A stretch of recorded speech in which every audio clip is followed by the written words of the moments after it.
Smart saving plan తో మీ ఆత్మీయులకు ఉజ్వలమైన సురక్షితమైన జీవితం అందించండి. టాటా ఏఏతో ఇది సాధ్యం.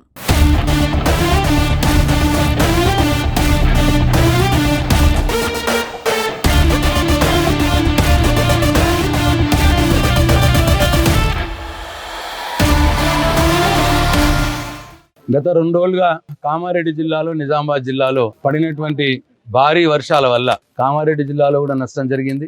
నిజామాబాద్ జిల్లాలో కూడా రోడ్లు పాడైనాయి, కొన్ని బ్రిడ్జ్లకు ఇబ్బంది జరిగింది, అట్లే పంటలు కూడా నష్టపోయినారు. ఈ వాగు ఒడ్డుకు ముఖ్యంగా మా బాల్కొండ నియోజకవర్గంలో ఈ కప్పలవాగు, పెద్దవాగు ఏదైతే ఉన్నదో ఆ వాగు విపరీతంగా వృత్తంగా ప్రవహించడం వల్ల, అంటే పైన సిరికొండలో నిజామాబాద్ రూరల్ నియోజకవర్గంలో 3 చెరువులు తెగిపోయి ఆ నీళ్లు ఒకటేసారి కప్పలవాగులోకి రావడం వల్ల ఒకటేసారి విపరీతంగా ఉధృతంగా, అంటే అటు ఒక 1/2 కిలోమీటర్, ఇటు ఒక 1/2 కిలోమీటర్ వరద బారింది అని చెప్తున్నారు వాగులలో.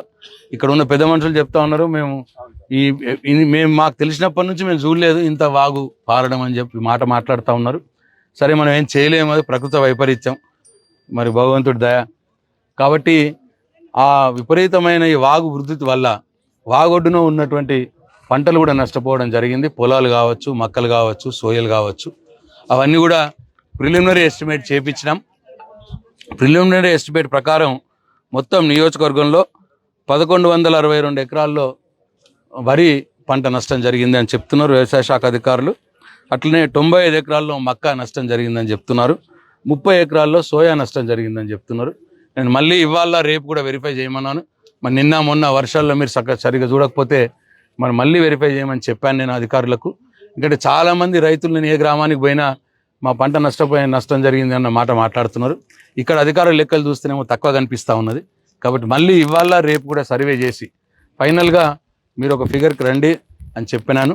నేను ఈ ప్రభుత్వాన్ని రిక్వెస్ట్ చేస్తూ ఉన్నాను, వరి పంటకు ఎక్కడైతే వరి నష్టం జరిగిందో వరి పంటకు ఎకరానికి 25,000 రూపాయలు, అట్లాగే మొక్కజొన్నకు కూడా ఎకరానికి 25,000 రూపాయలు, సోయాకు కూడా 25,000 రూపాయలు, అంటే ఎక్కడెక్కడైతే పంటలు దెబ్బతిన్నాయో 25,000 రూపాయలు ఎకరానికి రైతులకు నష్టపరిహారము సహాయం చేయాలని చెప్పి నేను ఈ ప్రభుత్వాన్ని కోరుతా ఉన్నాను. అట్లనే మా బాల్కొండ నియోజకవర్గంలో నేను ఇప్పుడే చూస్తూ ఉన్నాను, వేల్పూరు రామన్నపేట పోయే దారిలో మరి అక్కడ ఒక కల్వర్ట్ ఉంటుంది, పూర్తిగా తెగిపోయింది. దాన్ని ఇమీడియట్గా శాంక్షన్ చేసి దాన్ని కల్వర్ట్ కట్టిపియాలి. మరి నేను మా R&B అధికారులకు కూడా దాన్ని వాళ్ళకు చూపించడం జరిగింది.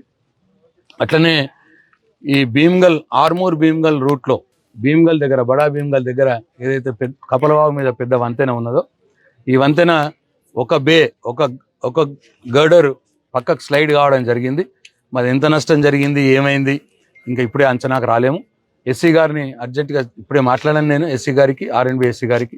వారు రేపు వచ్చి చూసి ఇమీడియట్గా దీనికి ఎంత నష్టం జరిగిందో చూసుకొని దీని ఎస్టిమేట్ ప్రిపేర్ చేసి మరి ఫ్లడ్ రిలీఫ్ దాంట్లో పెట్టాలని చెప్పి ఆదేశించడం జరిగింది. నేను కూడా సిఈ గారికి అట్లనే మినిస్టర్ గారికి రిక్వెస్ట్ చేస్తాను, తప్పకుండా తొందరలోనే ఈ బ్రిడ్జ్ పనులని పూర్తి చేయించే ప్రయత్నం చేస్తా అని చెప్పి నేను భీమ్గల్ మండల ప్రజలకు మనవి చేస్తూ ఉన్నాను.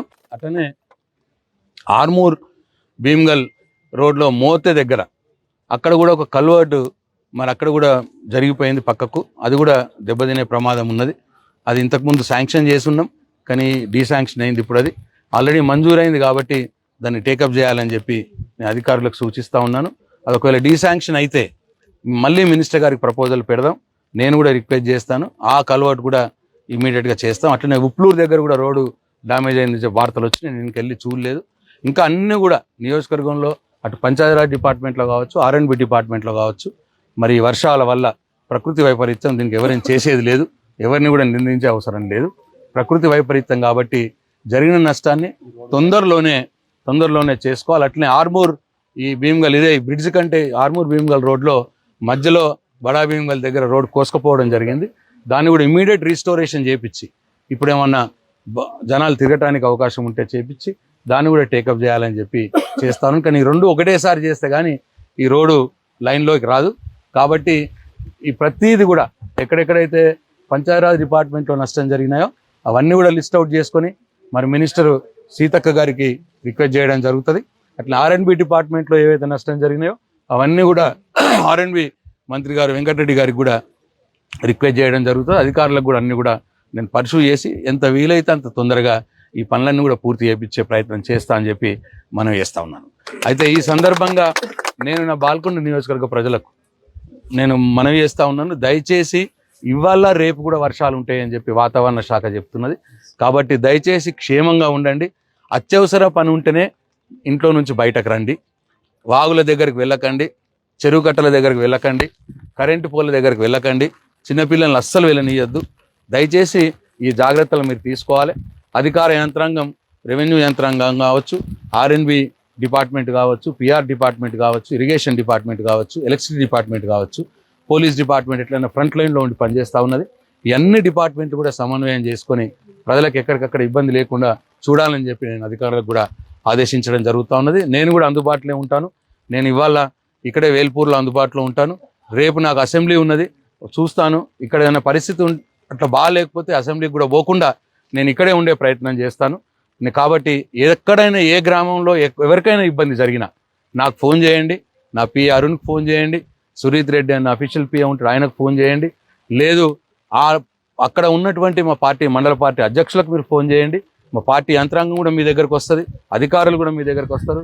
ఎప్పటికప్పుడు నేను మానిటర్ చేసుకొని బాల్కొండ నియోజకవర్గంలో ఎవరికి ఎలాంటి ఇబ్బంది జరగకుండా చూసే ప్రయత్నం చేస్తాం. కానీ మన వ్యక్తిగతంగా జాగ్రత్తలు తీసుకోవాల్సిన అవసరం ఉన్నది. నేను మరొక్కసారి మనం చేస్తా ఉన్నా, ఎట్టి పరిస్థితుల్లో అత్యవసర పని ఉంటేనే బయటకు రండి, ఇంటి బయటకు రండి. పని ఊరికే బయట తిరగద్దాం, అటు వాగు దగ్గరికి పోయేద్దాం, నీళ్ళు వారుతున్నాయి, లేదా చెరువు నిండిందట చెరువు దగ్గరికి పోయేద్దాం అని మాత్రం పోకండి. దయచేసి కాలువల దగ్గరికి పోకండి. చిన్నపిల్లల్ని కరెంటు పోల్ దగ్గరికి అసలే పంపించద్దు, ఎందుకంటే షాక్లు కొట్టే అవకాశం ఉంటుంది. ఎలక్ట్రిసిటీ డిపార్ట్మెంట్ కూడా పనిచేస్తూ ఉన్నది బ్రహ్మాండంగా గ్రౌండ్లో. కాబట్టి అధికార యంత్రాంగం మీతో ఉంటుంది, నేను కూడా మీతో ఉంటా. కానీ మీరు ప్రజలుగా మీరు మీ జాగ్రత్తలో ఉండాలని చెప్పి మనం చేస్తూ ఉన్నాం. Thank you.